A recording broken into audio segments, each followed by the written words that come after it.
in the religious quest, it is not only more difficult to be objective, and also you have to discover the order by eliminating the disorder. And lastly, knowledge doesn't play the same role.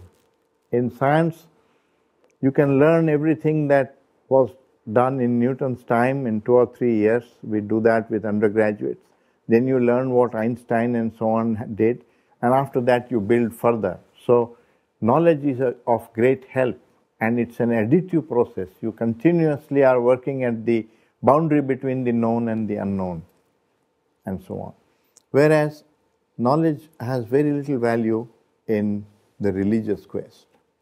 You can read everything that the Buddha said and have all the knowledge of the Buddha.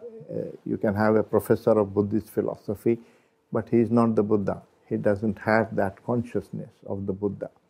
So the knowledge does not bring about transformation of consciousness or doesn't create order in consciousness. That's not the way to end the disorder. In science too, if you are attached to your knowledge, you cannot make new discoveries. It requires an insight, which is only possible in a realm where there is freedom from the known. But that insight is needed only for the initial discovery. After that, that discovery is communicated through mathematics and through logic and so on to the other people, other scientists, and they don't need the insight. They can now work with these formulae. So the engineers, for example, just use all the formulae without knowing how the scientists came upon those formulae. They don't need that. They can make the car, they can make the engine, they can make the bridge, and it works. So insight has a role in science for the discovery of totally new paradigms into the unknown.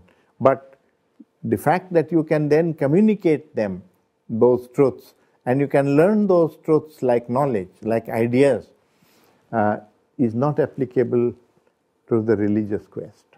You can, the Buddha and Jesus Christ or Krishnamurti might have come upon great insights and truths, but when they describe it to us, it's an idea for us.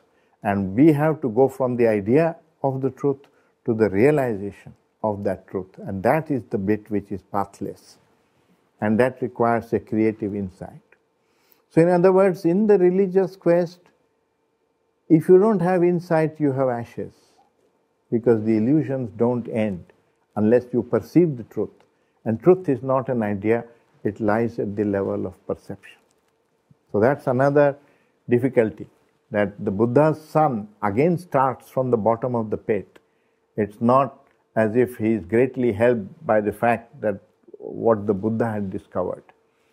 That is why Krishnamurti denied the role of the Guru. He said insight cannot be given to you by another. And the Guru can't give you the truth because truth lies at the level of perception. So you have to be a light unto yourself and you have to perceive the truth for yourself, make it your own.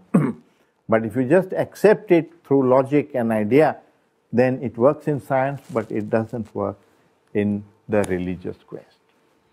So the religious quest has greater difficulty, but it is more necessary, as we saw yesterday. Otherwise, without that wisdom and with all these illusions dividing us, we are simply hurtling towards another world war and possible annihilation of all life on earth. Also, we have not been very intelligent in this quest, I'm afraid, because imagine if the scientists had done also what we have done in the field of religion. If a group of scientists said, we are Newtonians, we believe in Newton, made a temple to Newton, put a flag to it, and made a community of Newtonians, and another group of people had done that with Einstein, would we have accepted them as scientists? We would have said, what is it that you have discovered about the truth about nature, how it functions? It has nothing to do with all this. But in the religious field, we have been extremely glib. Just because a man puts on a certain dress, talks in Latin or Greek or Sanskrit and mumbles something, we believe in him as a religious man, and we accept him as a religious man and an authority. So we have not gone on with the inquiry. We have stepped down that inquiry into do's and don'ts and into rituals and so on, and these institutionalized religions have destroyed religious inquiry. So that's also another truth. Here is what Krishna says about the religious mind. The religious mind has no beliefs. It has no dogmas. It moves from fact to fact. And therefore, the religious mind is the scientific mind. But the scientific mind is not the religious mind. The religious mind includes the scientific mind, but the mind trained in the knowledge of science is not a religious mind.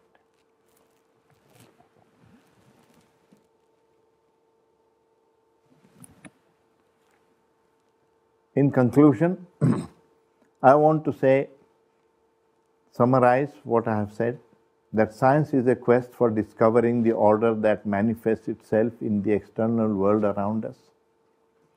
Religion is a quest for discovering order in the internal world of our consciousness. They are two complementary quests for truth about two aspects of a single reality which includes both matter and consciousness. Antagonism or contradiction between them is the product of a narrow vision, a mistake in understanding. Technology is a byproduct of the scientific quest. Orthodox religions are the byproduct of religious inquiry, and we must not mistake the byproduct for the original.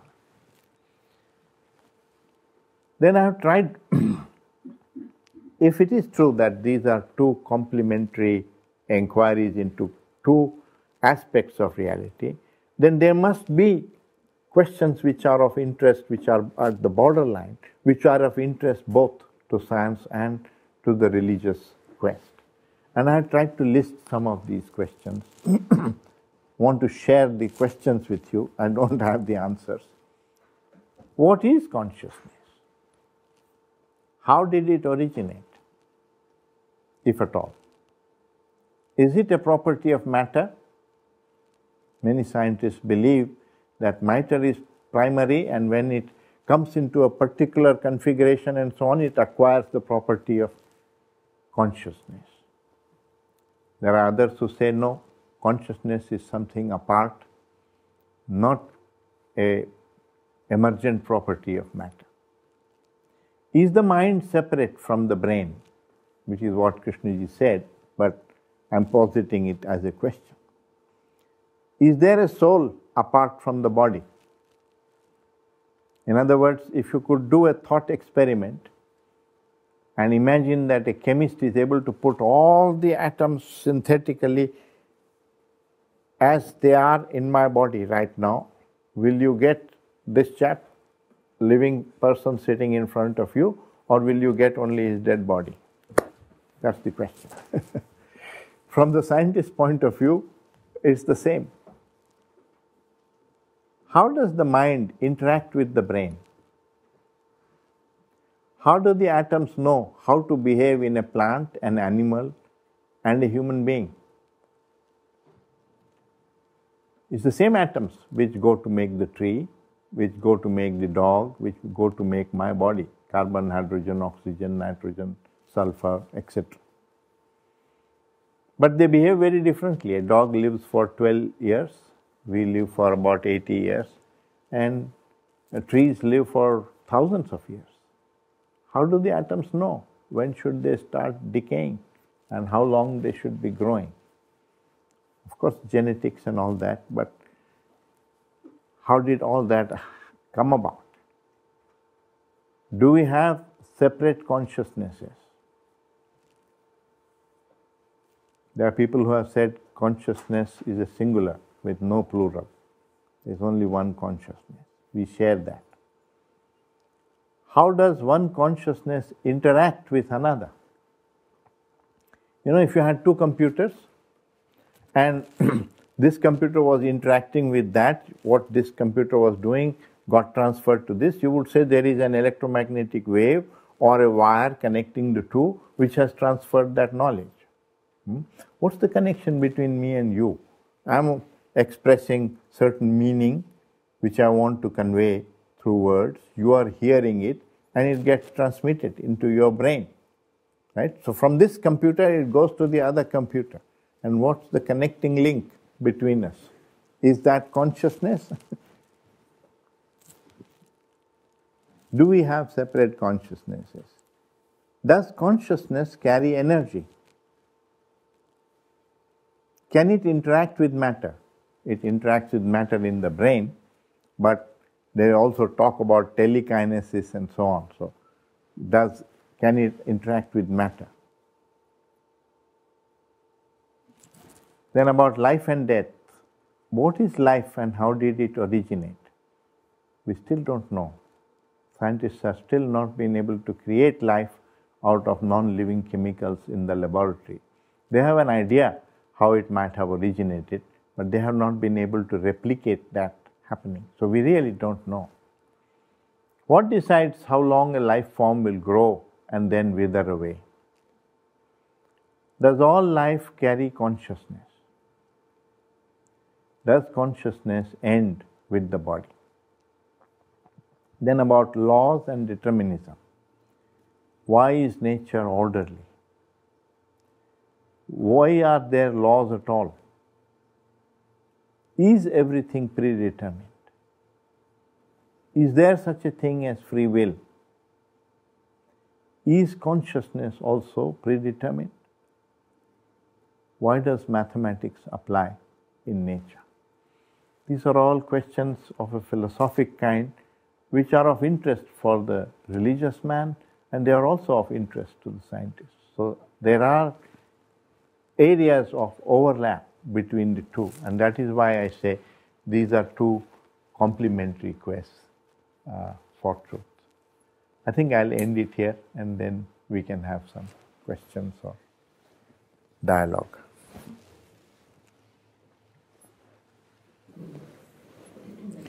See, I have been deeply interested in both these, so that's why this has been one of my favorite themes, because I was a scientist and I can't answer why I was interested in physics. And similarly, I have been interested in philosophy through Krishnamurti. I can't answer why I felt interested in Krishnamurti. So there is something very mysterious. What makes us what we are? We can't really answer that. We can learn about it, about ourselves and accept it, but we don't know what makes us what we are. Why is somebody an artist, somebody a dancer, somebody a scientist, somebody a mathematician? That's natural to him. Yes, Ulrich? Krishna, I have a little problem with your definition of religion. You're saying it's the quest for truth, for order in consciousness, in human consciousness. For discovering order in consciousness. For discovering order in consciousness. My feeling is it's not only in consciousness, it's also in everything.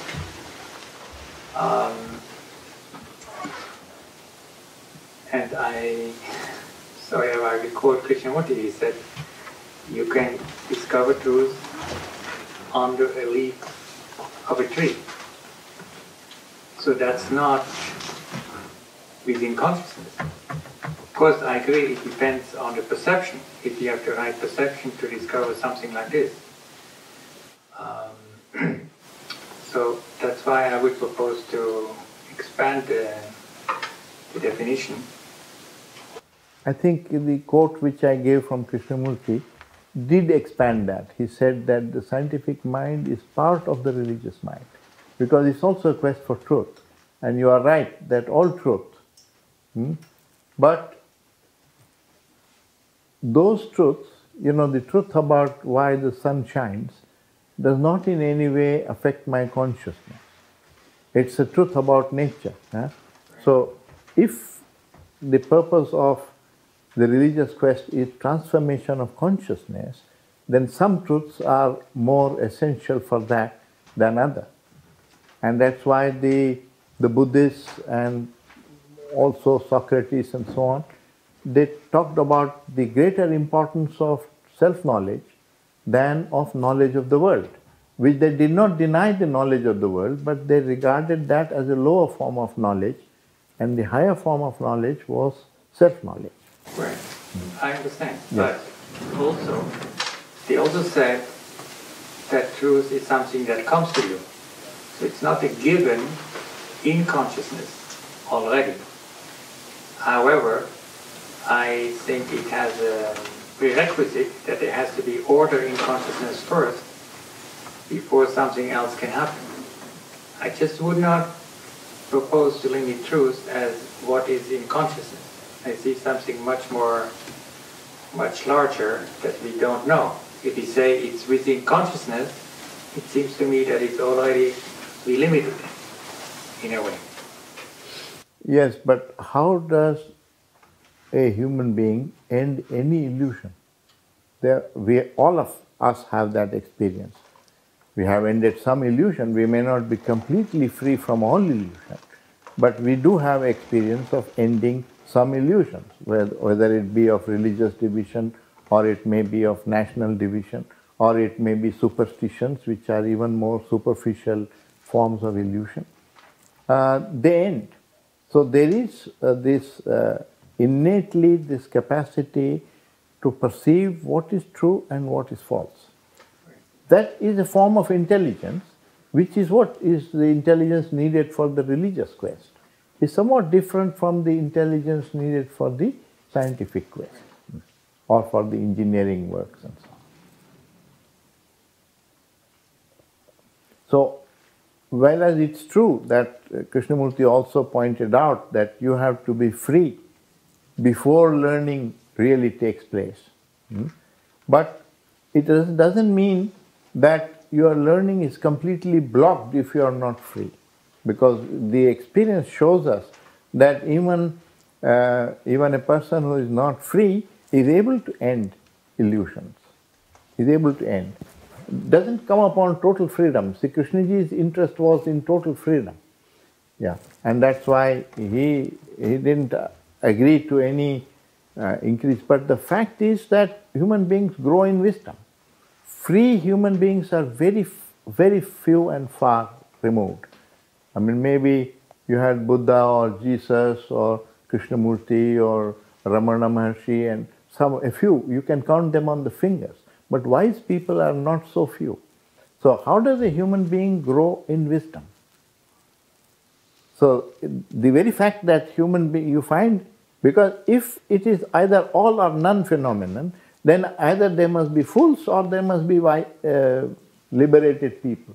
But there should be there cannot be wise people. But the observed fact is that there are wise people. The Gandhi who was a lawyer in England is not the same Gandhi who died. Or Mandela, who came out of prison, was not the same Mandela as he was as a student somewhere. So you grow. But the process by which a human being grows in wisdom is different from the way he grows in knowledge. And therefore knowledge does not bring wisdom. We need both. One is not against knowledge, but one is only saying knowledge doesn't bring wisdom. And self-knowledge brings wisdom. Self-knowledge is the key to wisdom. We'll go into it in greater detail on the last day when we talk about self-knowledge and wisdom. Do you not Einstein use quantum theory to explain photoelectricity? Yes, he did. He didn't accept the uncertainty principle of Heisenberg. He said that there is, when you say that it is uncertain, it just means that you don't know what the cause is. Therefore, you're talking of uncertainty. But we now know that there is no cause for that. For example, if you throw stones from here, you can predict exactly if you set it at this angle, with this velocity, how far it will go, and it will fall there only. But if this is a gun which shoots electrons, it won't fall at the same spot. Some of them will fall nearer, some go farther. That inherent uncertainty is there, and you can't predict where that individual electron will fall. You can predict it for a large mass like a stone, using Newton's laws and so on, but they fail when it comes to elementary particles like electrons. In fact, we don't know whether an electron is even a particle or it's a wave. The scientist also doesn't know. It behaves in both ways. And in our experience, we have never come across an object which is both a wave and a particle. And therefore, we can't conceive of it. It's really the unknown. What is exactly an electron? Nobody has seen it.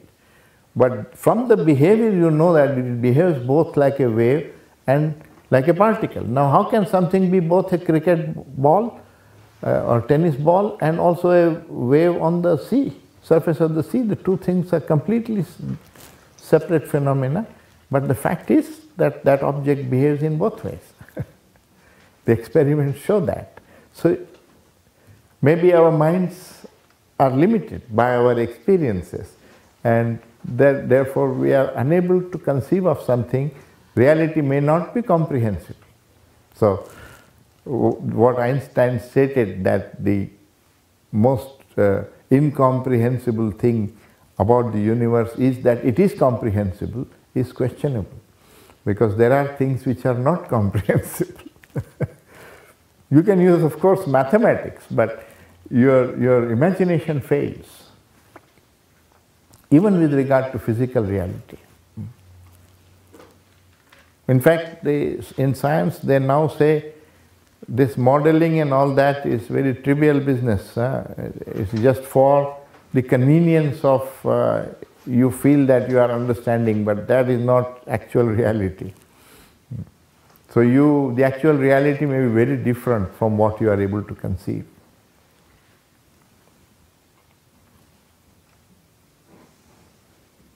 So what they say now is, you take any hypothesis, any assumptions, however absurd they may seem to you, apply mathematics, apply logic, apply the laws, develop a theory. If you can explain all observed facts, then that is the reality. That's what science is telling. So, year before last, the man who got the Templeton Prize, I think Ayala or some such name, he has written a book called Veiled Reality, and he says that all that science is about what we can tell about what will happen or how things work, but it is not about reality. Because you start with some conceptual thing and it explains all observed facts, it explains mathematics, but how do you know that that is reality? That's an assumption in that. So there are fundamental questions like that.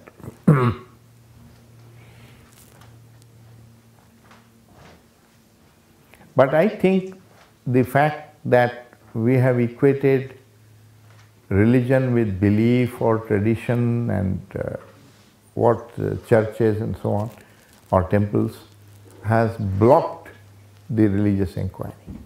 And actually, these are two complementary and both are necessary. In fact, the quest for self-knowledge is more necessary than the quest for scientific knowledge. So in education, one needs to give equal importance to both and talk to children right from the beginning and create a learning mind, which is learning both in science and in religion in this sense of the word, as the quest for self-knowledge. That was the aim of Krishnamurti schools, really. It's a different matter whether we have been able to carry out those aims or not, but the aims are well defined. It's not easy to achieve that, but that's for another day. We'll discuss the difficulties in education.